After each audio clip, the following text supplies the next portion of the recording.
welcome back to the We Are Birmingham Blue preview. I'm Luke Stokes, and joining me this week is Ben Rowley from the YYY-Files podcast to preview Stoke versus Blues this Saturday. Ben, thanks for joining us, mate, and welcome to Blue Preview. You're welcome. Thank you for having me, mate. I'd say I'm excited for this game, but I think we'll go into our season's done, so I'm really not. I think this is one of the first ones this season that we've done, a Blue Preview, where I'm looking forward to the game more than the opposition. I'm not too sure. We're not too used to that feeling at Blues, but I mean, at the minute, it's as good as it can possibly be, really. Last 4 games, 7 points against 4 teams up and around the top of the league. Stoke coming into this one, 2 wins, 2 losses and a draw at the last 5. Pretty average and standard form. I guess, sitting 11th in the league, we'll start with you in terms of how you feel about Stoke's season, but just give us an overview about how you feel as a Stoke fan this season and how you've been playing really in general. If you'd have asked me this at the start of the season, I'd have said where we are now is where I'd expect us to be. We nearly got relegated last season. We were where you were basically now.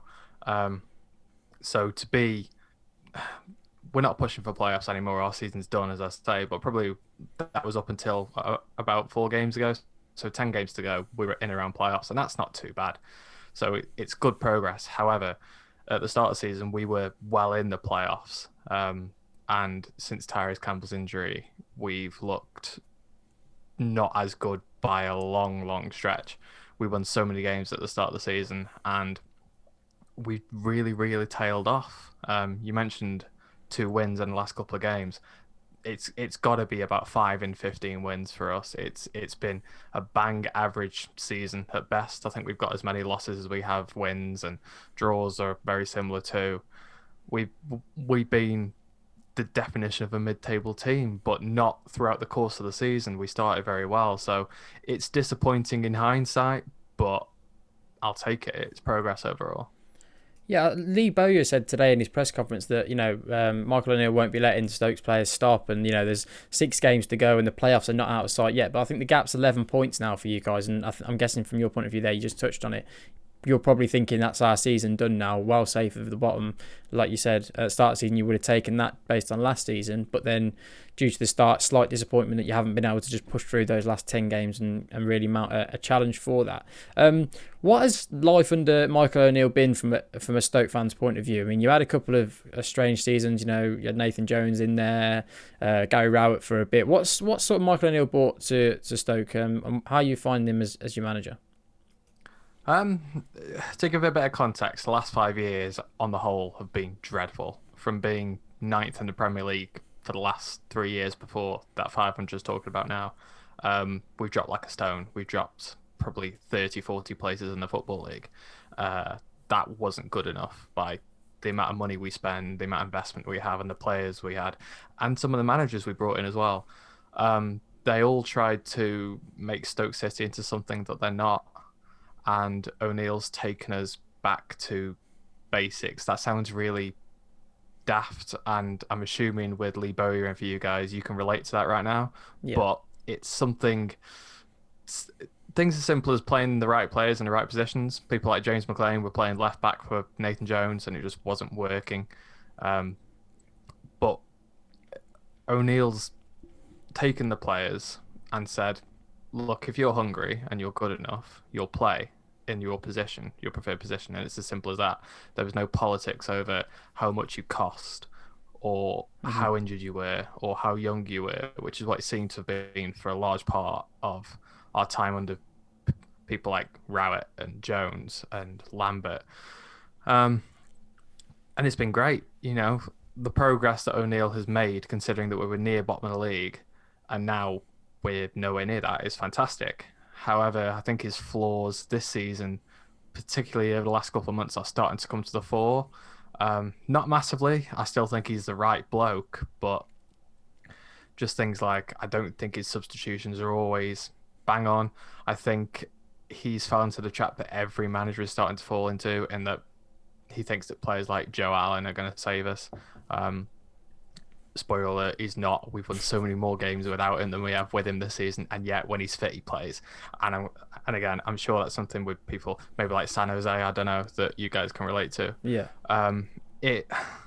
He's great, and I'm sure that he will keep improving us, but Stoke fans are starting to get annoyed at some of the things that he's starting to do.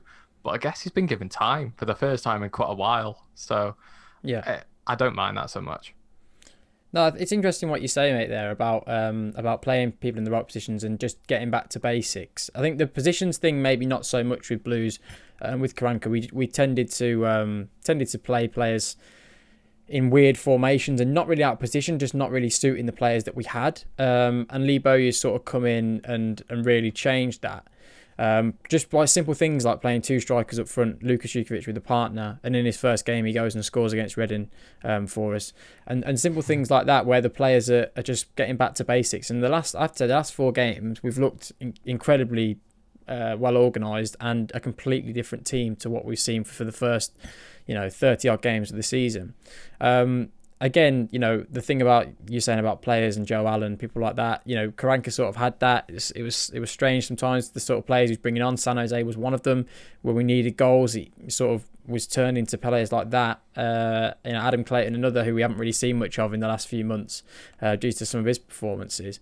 But it is nice and refreshing to have a manager like Lee Bowyer that's come in and done that. And I'm guessing that's what you're feeling initially, especially with Michael O'Neill. It's funny what you say as well. We were talking about it before you came on air about Tyrese Campbell and the goals. Looking at the table with Stoke, the 11th place, the goal difference is +1. So for a club like Stoke, that either suggests one or two things. It's either you're not scoring enough goals to climb the table, or you're leaking too many goals to not allow you to win games and turn draws into wins or losses into draws. So what really is the problem at Stoke in terms of being specific about the team? What's something that going into next season now you'd like to see them improve moving forward?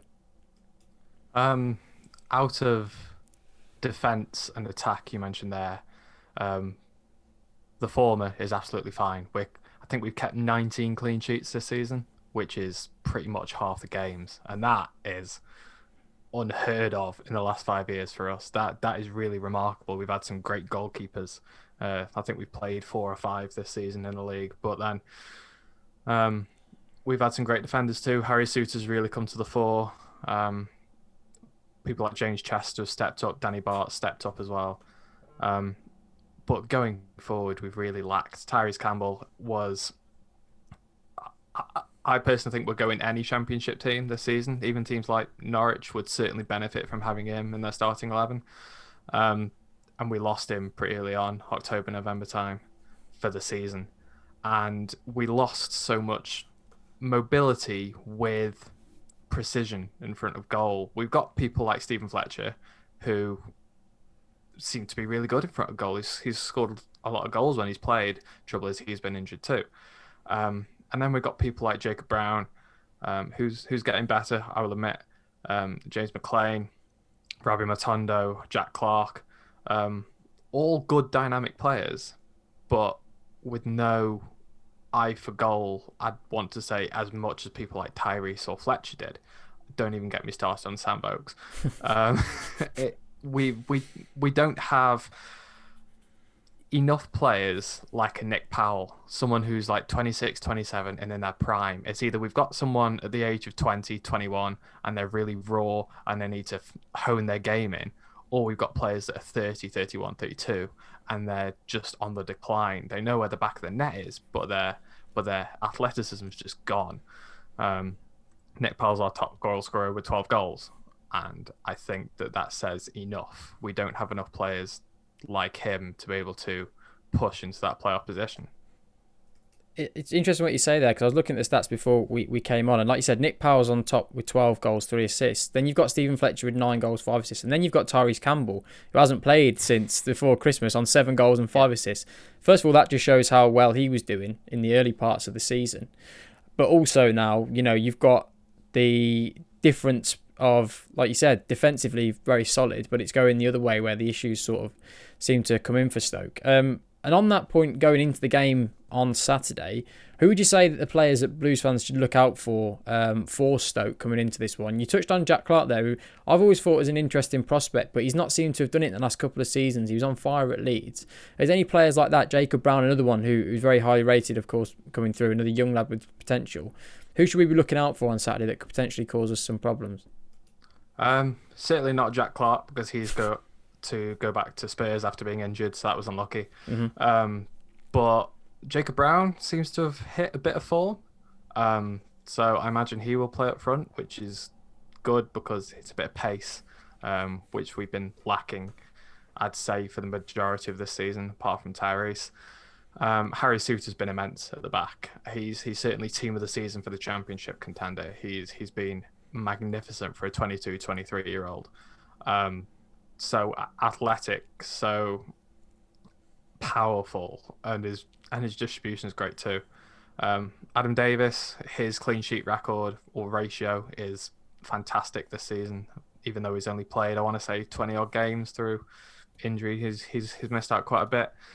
But undoubtedly, it's Nick Powell, and as long as he's fit enough to play, which has been less of a concern this season than it has been in the past, I think he'll score any time he plays.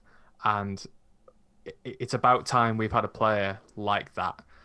As long as you can keep him quiet, you'll be okay, I think, because we don't possess the attacking prowess, I think, without him. He's the guy that you need to foul a bit, which he has been. He's been the most foul player this season, and I think committed the most fouls as well, interestingly. Bit of a hothead. But yeah, if you can wind him up, if you can foul him, if you can just double mark him, stop him playing, you'll be all right. Otherwise, he'll either create or score a goal. That's really interesting about coming into it, because it sounds like the battles are going to be between whose defenders sort of monitor the strikers the most. I mean, for Blues, Djukovic obviously always a handful. Scott Hogan has looked very good under Lee Bowyer, in my opinion.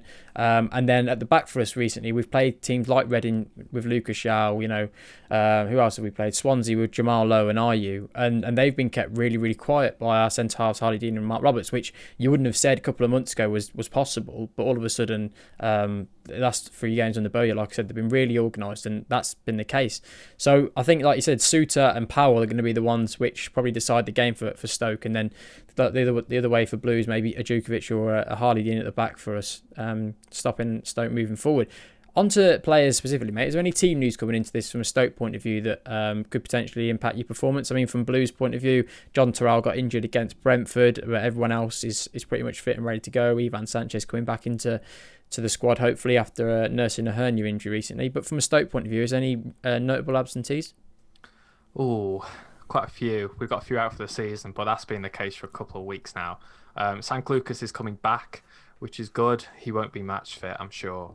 I imagine we'll play the same 11 as we did last week. There's no fresh injuries, but you've got players like Joe Allen out for the season. Tyrese Campbell obviously is out for the season. Nathan Collins is out for the season. Jack Clark obviously has gone back. Jordan Cousins, I think, is out for the season.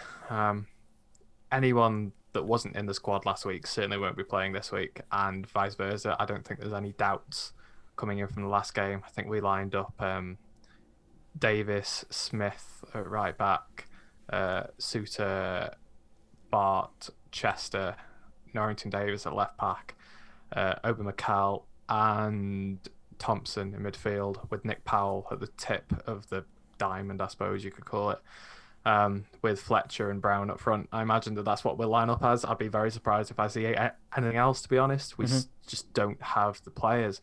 What you might see coming on later into the game is some younger subs coming on. We've got people like Christian Norton, who is a young striker. He might get given a go with 20 minutes to go. Players like Kieran Coates have been making the bench recently.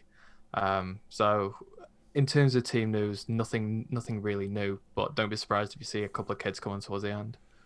Okay, and with the Stoke squad, is there sort of a style that Michael O'Neill's brought to the club where it's sort of, you know, anybody in the team, they know their roles and we play this way and that's it? Is there sort of an obvious style to a Michael O'Neill team that we can expect to face on Saturday?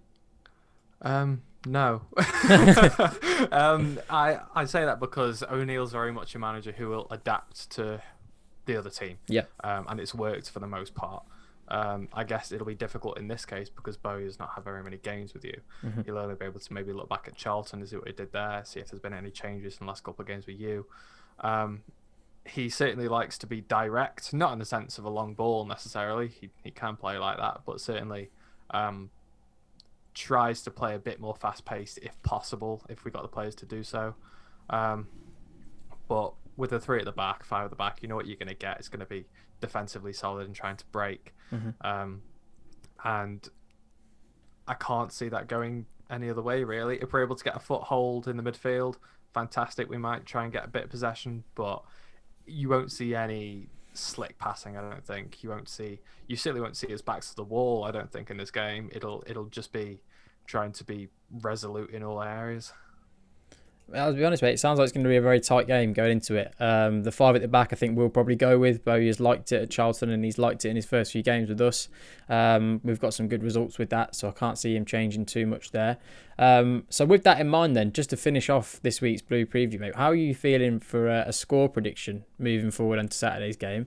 I'll let you start with yours. What are you thinking going into this one? Pretty much most games this season are predicted 0-0 because it made sense for us. Yeah. But I'm gonna say both teams aren't gonna keep a clean sheet on this occasion. It was 1-1 at the Bet365 Stadium earlier on in the season, and I'm gonna say it's gonna be similar this time. I'm gonna say 1-1. I think Powell's gonna score again. Probably Scott Hogan for you guys, considering that the Stoke City jinx, anyone who played for us will score against us. So, yeah, I'd say Hogan and Powell, 1-1. To be honest, I completely forgot Scott Hogan had a loan spell at Stoke there. Completely forgot. He scored a couple of goals for you, didn't he? I think it was against Swansea and somebody else. Yeah, that's it. How did you find him when he was on loan there, just before I do my prediction? Did you like him as a striker? Because he got a bit of stick, didn't he, on loan? Ooh. He got a bit of stick from us because he was never used properly. Jones signed him and should have used him as part of it too, like you are with Jukovic, I imagine now.